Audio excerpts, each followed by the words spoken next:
All right. LDW MMAC, this is your boy, Coach Sheldon Harrison. You're live on the Coach Sheldon Harrison Combat Sports Show Live. Okay, folks, Rose Namajunas, she did an interview yesterday with Ariel Helwani. And basically, she said that, she's not going to retire. She's coming back into the sport because she misses it. And guys, we've heard this from Rose before. We heard this from Rose before, and I was telling people, listen, just be careful, just wait, be patient, she'll be back. Now, Ariel Helwani asked some pretty dumb questions, like, well, why did you consider retiring? Well, let's see. This time, I can sympathize with her. She got dropped on her damn head, okay? I mean, probably what was going through Rose's mind is I could have died, or even worse, I could have been paralyzed for the rest of my life. Like, see, everything came out, and Rose probably saw her life flash before her. And, she probably was just thanking her lucky stars, thanking God, whatever.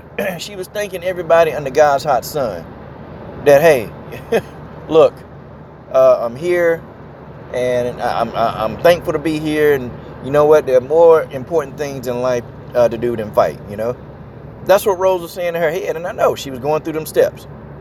Like, I could have been completely paralyzed. Like, can anybody really blame her for just like, nah, man, I'm tapping out, I'm out? Can't blame her, okay? What I get tired of is Rose, she'll play the game. She'll lose a fight. Then she'll say, I don't know if I want to fight anymore. I don't know this. I don't know that. I'm not passionate about fighting. And then next thing she'll come back and she'll get passionate about fighting. And this is only after she loses. I just want y'all to know that, okay?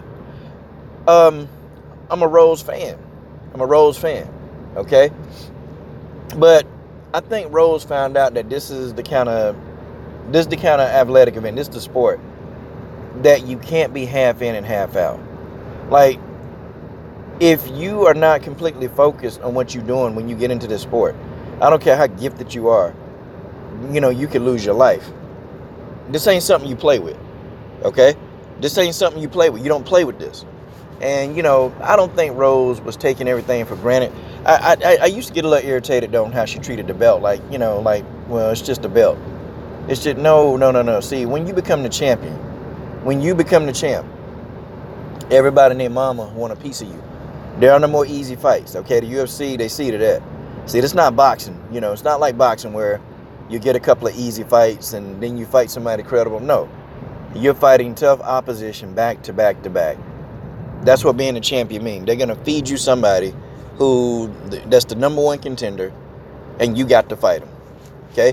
You got to go in there, and y'all got to have a fade, okay? And I think Rose did not like the pressure of having to just go back to back to back of grueling matches, this match, that. I think she didn't like it because she said that when she lost that belt, it was a big weight off her shoulders. She was actually happy. And you know what? She's not the first fighter to actually, feel that way. She's not the first fighter to actually feel a weight lifted off their shoulders when they leave, when they lose a belt, okay? But, most fighters, they work their whole life to be the champion. And most fighters, they never, almost like what? 1% of the people who fight get to be the champion? Less than 1%, like that's crazy. That's crazy. So you do all this work to become something that less than 1% of your profession can do. And it's like, you don't treat the belt with the respect that it deserves. I hope she did learn a lesson that if you're going to fight, you can't be going through a whole bunch of stuff. Like, you can't, and then step in there and think that you're going to be successful. Like, you can't, because she was saying that, well, mentally I just wasn't there. Well, hell, why the hell did you get in the octagon? See, those are my questions.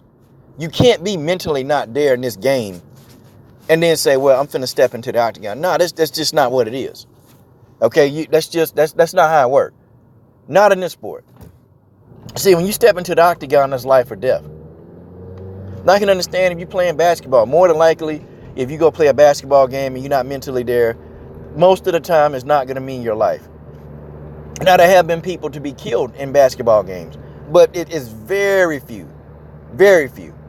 When you're dealing with contact sports, I'm talking about contact sports, you better be mentally there. Whether it's you're boxing, you playing football, okay, you're doing MMA, kickboxing, Muay Thai, You better be all there. Because if you're not there, you're putting your life in jeopardy. It's just what it is. And sometimes, I'm not putting anything past, her mental, state that was going down, because I wouldn't do that. But in some points in life, you got to bite down and you got to get the hell up. And you got to get up and you got to start facing what becomes you. And the reason why I can say this, because I done stared death right in the face. And so now, when people tell me stuff, I listen more. But I just got a BS meter for this kind of stuff. It don't affect me anymore because I've already experienced the worst that you can experience. I've already experienced it. So now the stuff that go on planet Earth, this stuff don't faze me. This stuff really, truly don't faze me. Even when I get upset and I take some time to get myself together, I'm like, why am I worried about what's going on planet Earth? I done been through things a normal human would never have to go through in their entire life. I've been through it. I've done it. So I'm good. And then you have to bite down on your mouthpiece. You gotta stand up. You gotta get in there and dig. And it's like, some people, the least little thing, man, they get thrown out of whack. And sometimes you gotta dig, you gotta get up, and you gotta push back. Like, people like Rose, it's like, don't they get tired of getting slapped around by society when all they gotta do is make a decision? Make a decision. Your mama can't tell you to make a decision. Your therapist can't tell you. You got to make the decision to make the decision. And then you become a different person. That's just what it is. It's what it is. With any illness, what you do is you make a decision. You don't teeter-tot. I tell you, when I was sick on my deathbed, I made a decision. I looked at that doctor, man, you got to take these medicines for the rest of your life. I said, like hell I will. And I made a decision right there. I got up. Everybody I had altercations of beef with, I called them and I got up out of that bed and I went home and I took control over what was mine. And that was my health and well-being. I took control of that. And any of you can do the same thing, but you got to make a decision. You got to make a decision. You got to believe. And you got to make a damn decision. People like Rose, make a decision. Make the decision to be who you want to be and stop being what you've always been told that you are. Stop being what you've always been told that you are. Well, if you want to say, well, my mental health fails me, well, hell, it's going to fail you because you keep saying it. Stop saying it and start talking about what's not failing you. How about that? But see, some of you simple-minded dudes, y'all not going to understand this.